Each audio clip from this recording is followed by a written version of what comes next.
name's Stella Exley from Hare Cottage plants near York in North Yorkshire. These fabulous pots of Camassia were destined for our exhibit at Chelsea Flower Show later this month.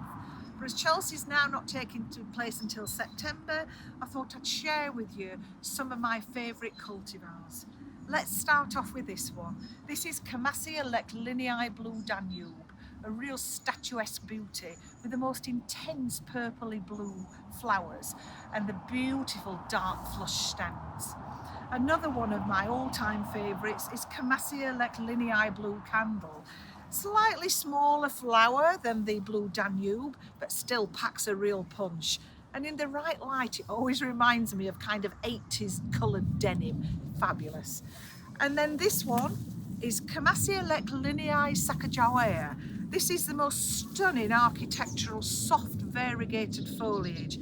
And this has a creamy white flower.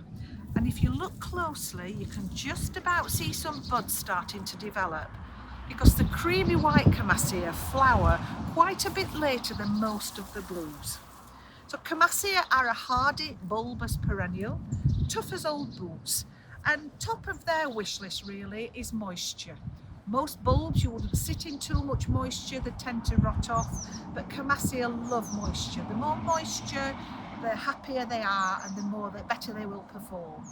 That said, they're not bog plants, but around the edge of ponds or streams, naturalised in meadows, absolutely stunning. And of course, slugs and snails don't touch Camassia at any stage of the life cycle.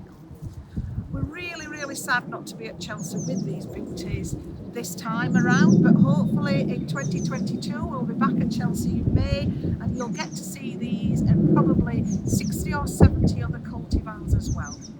Hope to see you in September. Thank you for watching.